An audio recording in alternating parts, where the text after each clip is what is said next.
So yes, we went out on the van patrol, and there was this bloke staggering down the street. It was actually in Pentonville Road. He'd just come out of the Scottish Stores in Caledonian Road, and he's making his way all wobbly up Pentonville Road. And the van driver said, "There you are, David, there's one." So when you start putting them in the van, they can be a bit stroppy, so eventually he got heaved in and sit him down. And you get 2 or 3 of them, so it's got 3 or 4 of us in there, we have 3 or 4 drunks.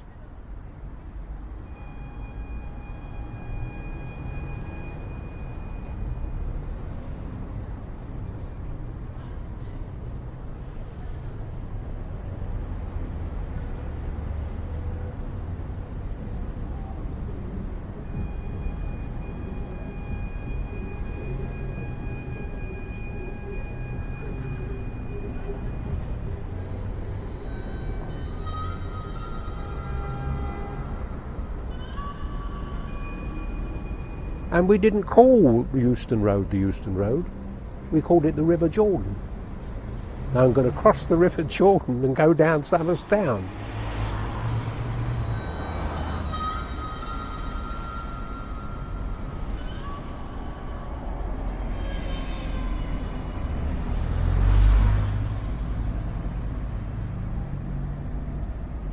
And they'd say, "You did quite well at Hendon, I see, Starkey, and we're sending you to King's Cross Road," which meant absolutely nothing to me at all. In fact, I didn't even know where King's Cross was. Even the station I didn't know. One Sunday, one of the ladies that was training us told me I had a family and gave me the fare to be able to get to King's Cross. And as I came up the underground, I met a little girl who was swinging on the railings and asked her if she knew where Mrs. Piper lived. And she said that she would take me to her. "There's a lady at the door to see you." And my grandmother came out and she said, "Yes, who are you?" And I just burst out crying and I said, "I'm Thelma." But round about 1923 or 4, they pulled them down and put holdings up. And the holdings were up for about 6 or 7 years before they built a town hall. It was our gang headquarters. And so we used to get into the ruin by going down the coal cellar. Occasionally there was trouble because once we built a bonfire and the police came. And we lost a wonderful playground when they built the town hall.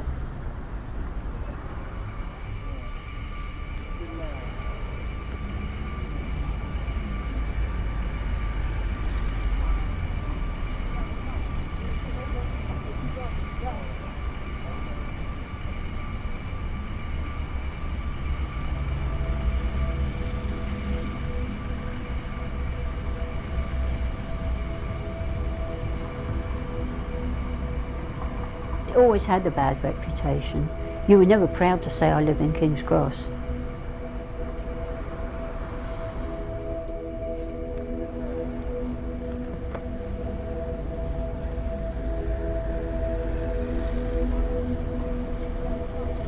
Fights, that's the one thing I can remember of King's Cross, always fights up there, non-stop, with the alcoholics, the drug people. As far as I'm concerned, I never had a laugh when I lived in King's Cross.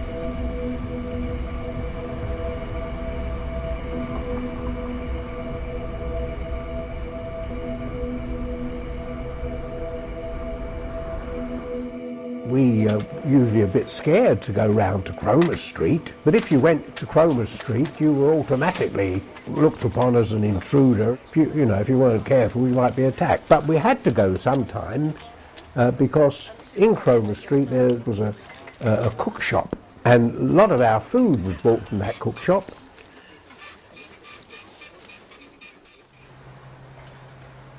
Round the corner where the White Shop is, which used to be a butcher's, I think they used to do decorating and all kinds of things, and they had a great big iron hook hanging out of the wall. In the old days, when the circuses used to come, they used to bring all the elephants and things down the cobblestones there, and they used to unload the elephants with the big hook that hung out the wall.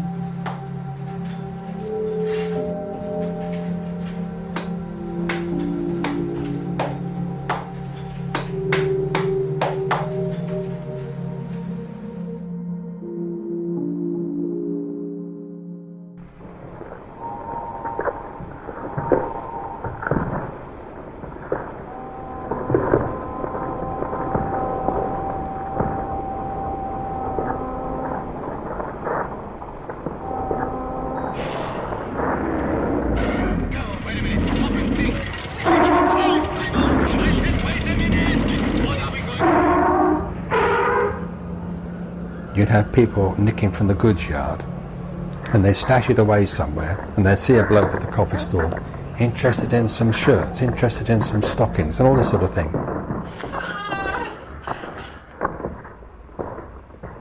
And they'd take you up there, show you where they were, do a deal, and you took them away.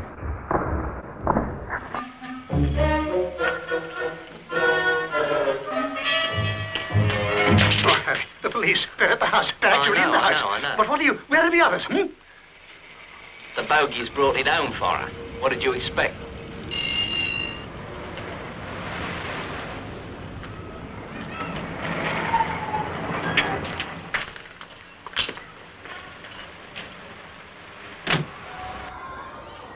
I have to laugh when the people say, cool, not like the old days, we could leave our front door open.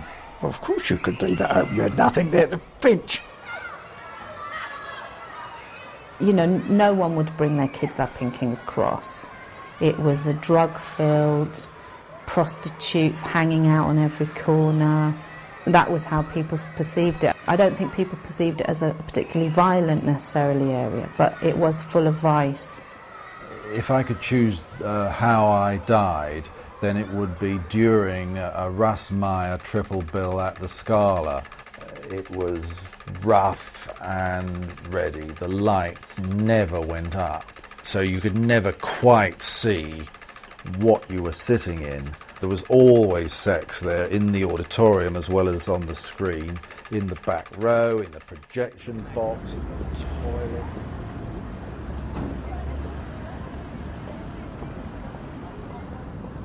And it was a lovely summer's day, and these guys were up these ladders up there, and suddenly I saw this thing, woof, like a leaf falling in autumn, and it was a piece of 8x4 swooping down. They'd blown off the roof up there. They were trying to put it in, and it landed right on top of this Riley motor car.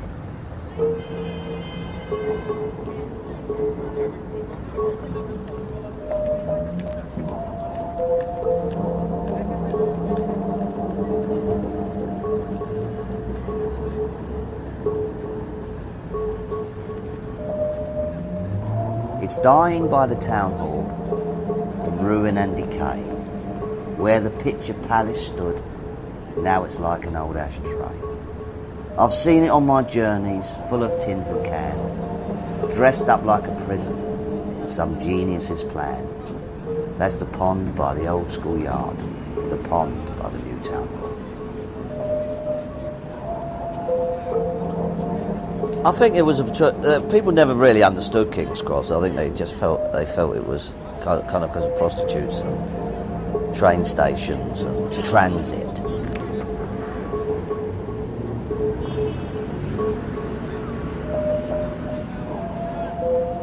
It always had a bad reputation.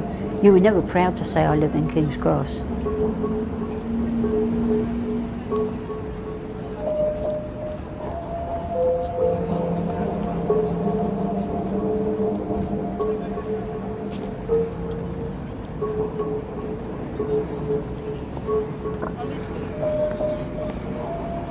Or I'd be walking up on the platform, can I carry your luggage, mister? Carry your bag? Anything to get a couple. Weaseling, yeah. They work as a porter, doing the newspapers and loading the vans, but then they used to do a bit of weaseling, meet a taxi, take the luggage for them, a trolley, all that sort of thing. Anything to get money.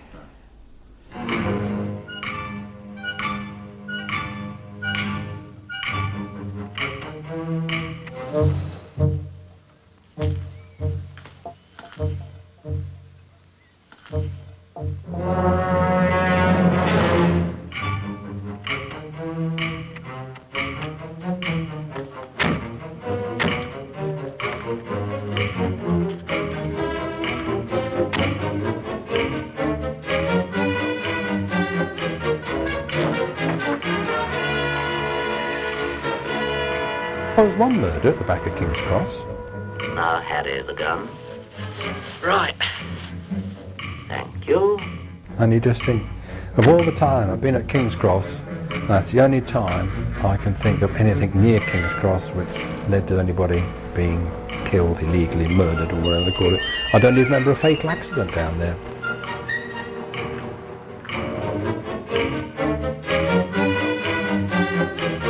The old boy had been out down to the pub, the night watchman, left the site, and it had snowed when they came out, about 1 o'clock in the morning. He'd gone back with another man. They went into the compound, which was all wire netting all round, and inside that was the night watchman's hut. When the early guy came in, he couldn't get in. They had to go over the gate. He was found dead in his little hut. And he'd been strangled by somebody. We don't know who. Never was found.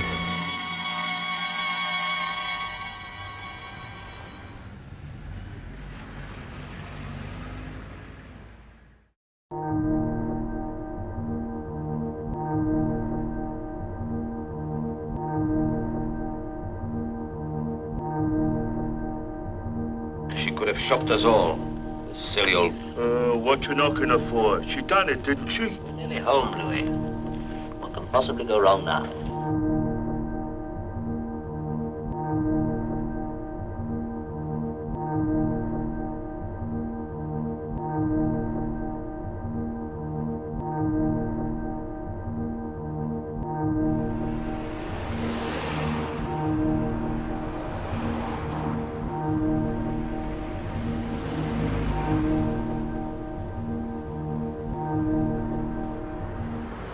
Mrs. Wilberforce?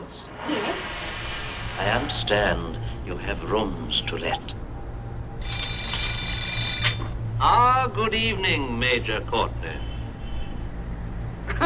Good evening, Professor. There's only Mr. Harvey to come. I think perhaps we might, go upstairs. Yes. Good evening, Mr. Harvey. It is Mr. Harvey, isn't it? Yes, it is Mr. Harvey. Come in, come in. The others are all here. What's the matter? Oh, it's nothing, Mum. Just to let you know, we sorted out all that rumpus. You'll not be wanted. I won't come in.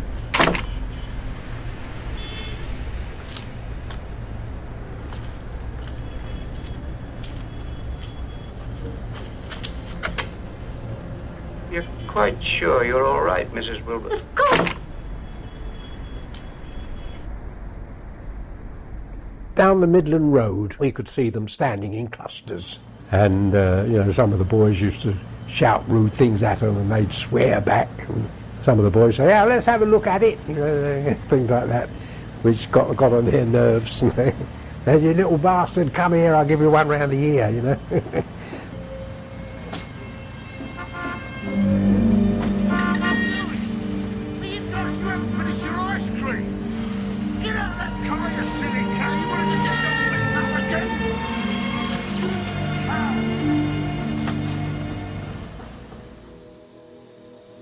I felt there was quite a nice communal atmosphere because there were quite a few people who were definitely into making the place better, and there was a bit of a tenants association that developed. But it was pretty derelict.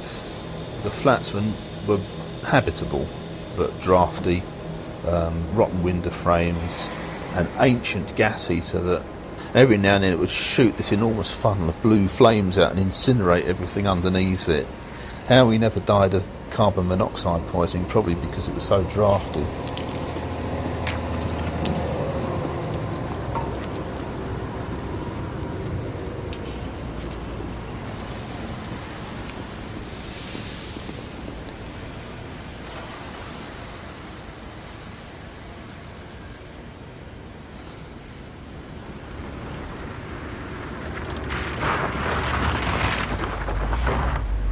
Get to bed.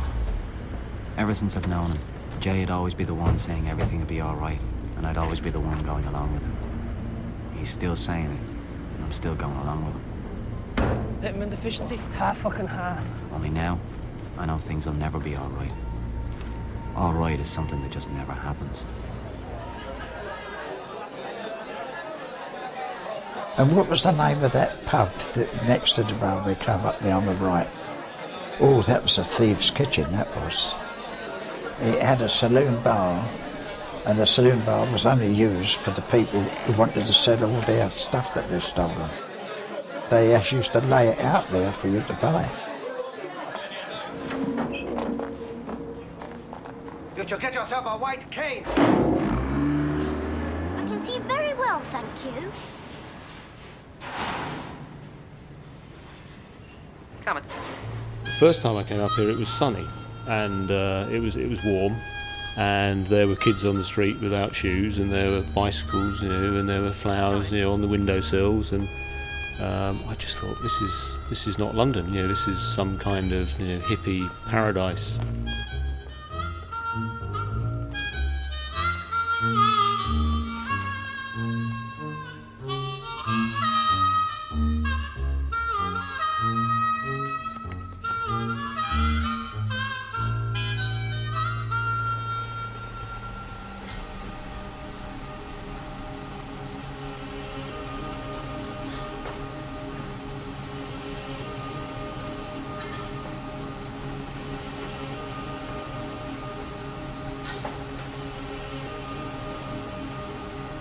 There was a pub round the corner from the building. It was really run down. I mean, it was the most run down place. Even I couldn't stomach to sit in it. And occasionally they'd have this sort of sing-along session, and they would all be blind pissed, and they'd be singing, "Every time I crunch."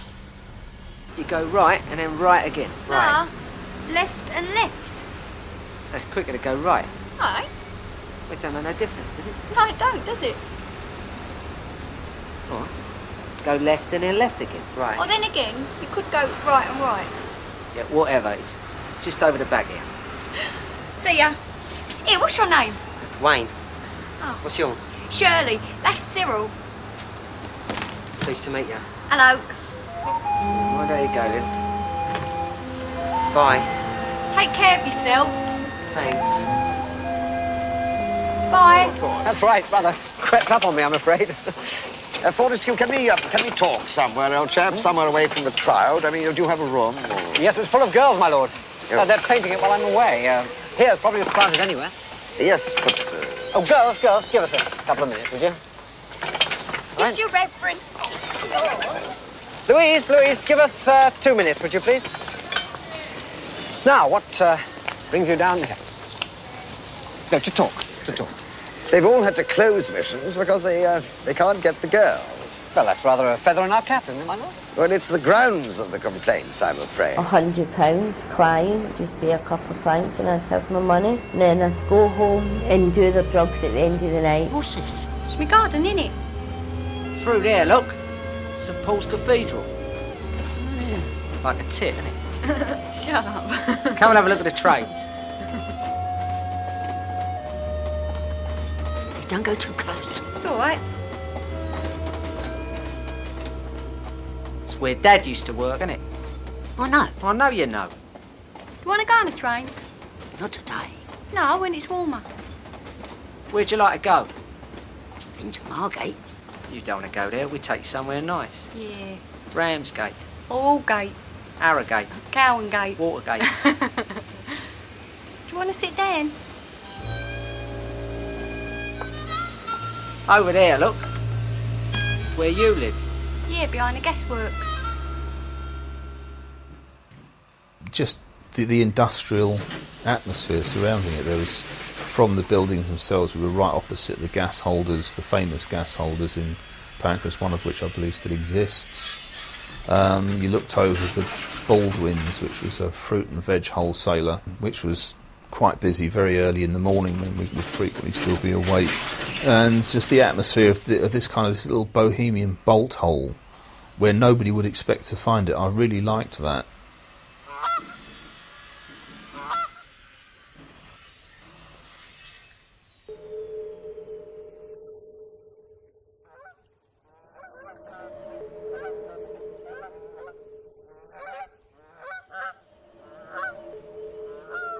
Camley Street is just over 2 acres of land directly behind King's Cross Station.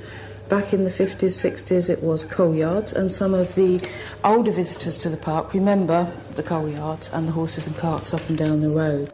I used to walk a lot along the canal and was very interested in the natural history of the canal.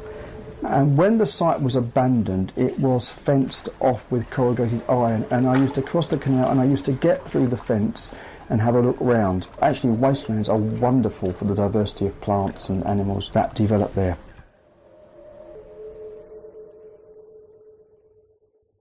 Camley Street was the product of a movement, the urban biodiversity movement that came out of the late 70s and the early 80s. It wouldn't have happened without that movement. But so much love was put into the creation of this space to turn a 2-acre derelict site into a nature reserve.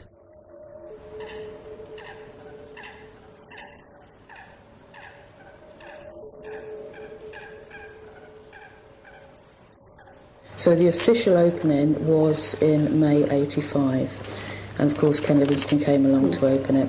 The headline in the Standard then, as far as I remember, was Red Ken Safari Park.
That's it. Blank it all out till you just atrophy and die of fucking indifference. Can I show you something, pal? You see that at the top of your legs? That's your arse, right? And that's your fucking elbow. Do you want to write it down or... Oh.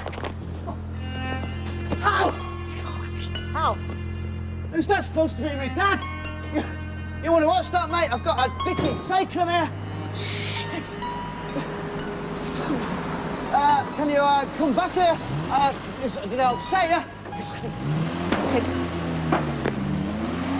Hey! You got me back! You fucking tosser! You fuck!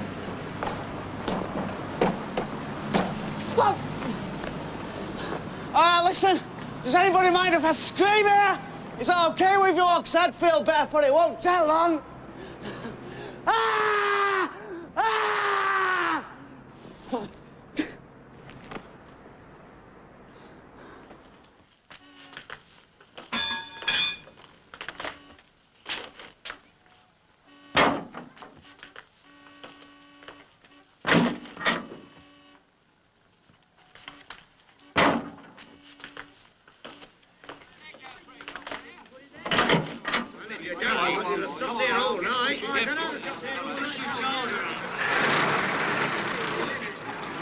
Hey!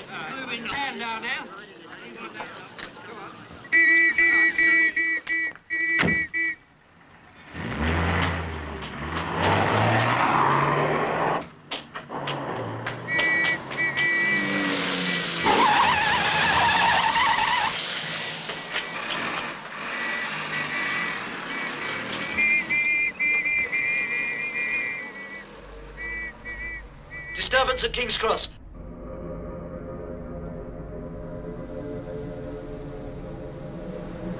I remember those days used to be so frightening that my mum would be waiting, pacing up and down the corridors thinking, you know, it's 12:30 because my dad needs to come.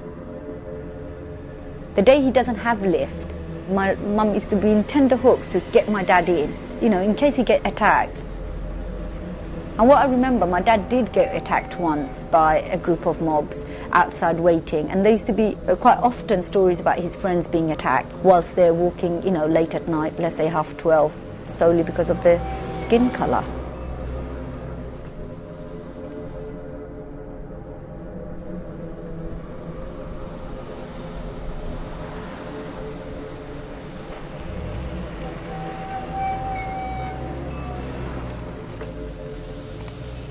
And that? You leave me here.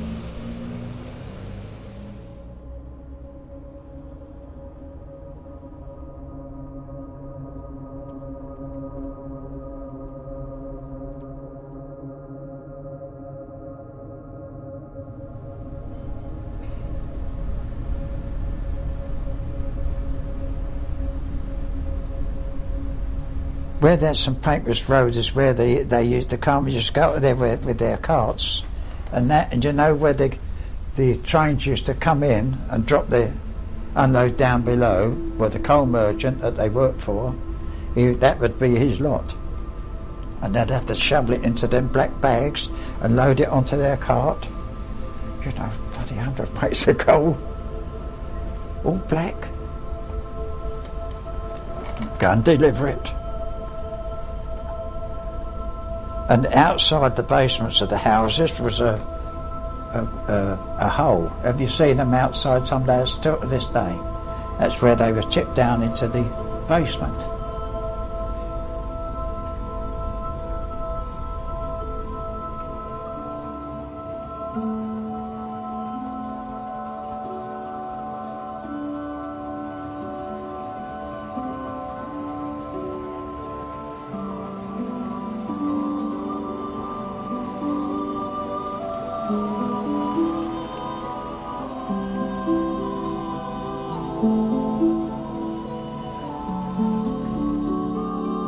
Morning, Frank. Morning, Stan. Got some news for you.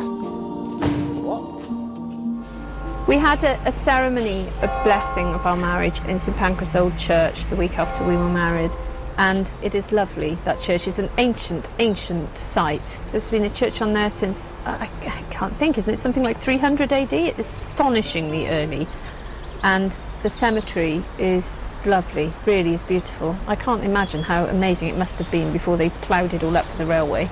It covered a huge area and was fairly shocking, wasn't it? They were kind of knee-deep in bodies, and workmen kind of bodies, bits rising up out of the ground, and very kind of gruesome and Victorian.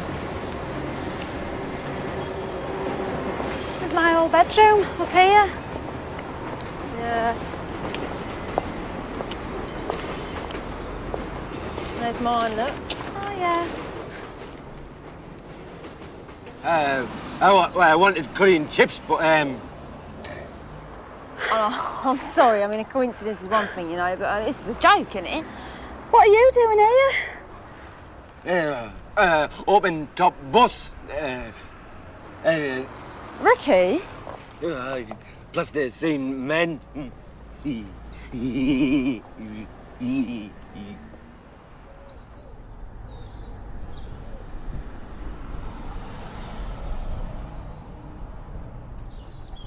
At King's Cross, there's always something happening. Vans, cars, cabs, taxis, people. Like the prostitutes and their customs were all passers-by, and that was the great thing about King's Cross. It was so full of passers-by all the time, people moving. There was another population of King's Cross that is often forgotten about, which were quite often a lot older people. The old flat cap and roll up hanging out the corner of the mouth Londoners, and women, you know, in sort of floral frocks and bouffant bleached hairdos and stuff. But these were people who'd lived there and probably had just watched it slowly go down the pan as the jobs had gone, as the importance of King's Cross as a freight depot had gone. You know, the whole area was distinctly run down.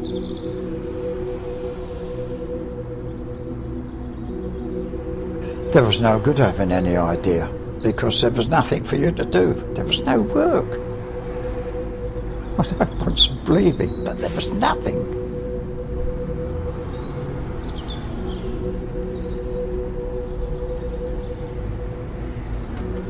King's Cross has changed significantly, whereas you don't feel like an outsider, you feel like part of the community, and you don't have to sort of fit in.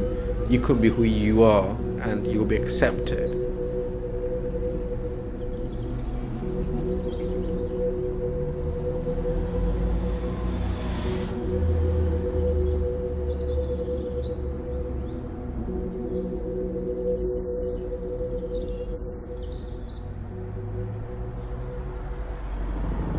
Moving into the London Borough of Islington, we see Battlebridge Basin on the right, one of the major basins on the canal, once flanked by timber wharfs and sawmills, flour mills and a paperworks. Here is Carlo Gatti's ice house, where he stored ice for the catering trade.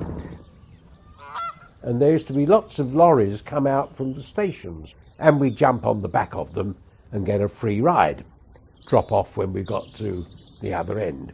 And then we noticed that some of these lorries came at regular times, and they were lorries that had loaded up with goods coming out of the stations. One lorry came regularly out with a whole load of tins of biscuits, and another chap came out with a whole load of oranges. And so we used to, 6 of us, used to clamber onto the lorry at the back, break into the boxes, steal whatever it was that was there, and get off at Drury Lane, had these things in a bag, which we brought back afterwards, and caught another lorry going the other way, which we also plundered before we got back to St Pancras Church again.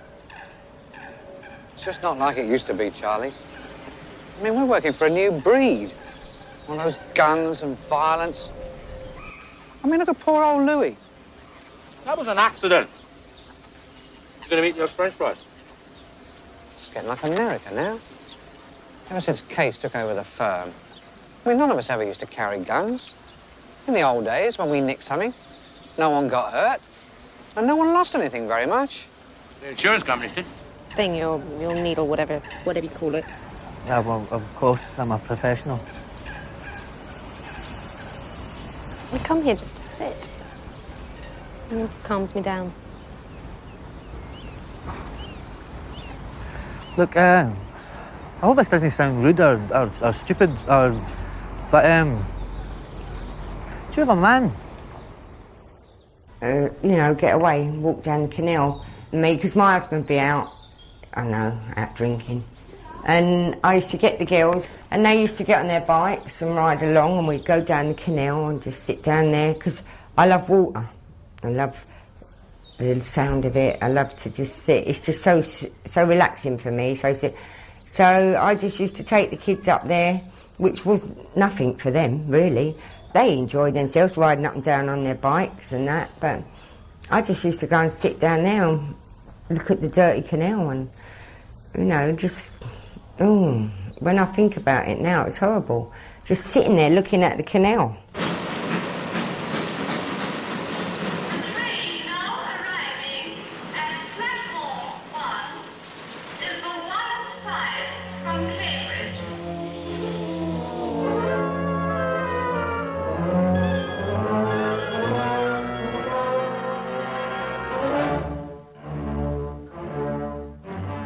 It reminded me of a Turner painting. It was smoke and steam everywhere, Big great whooshes of steam would shoot forward. And the station was so busy then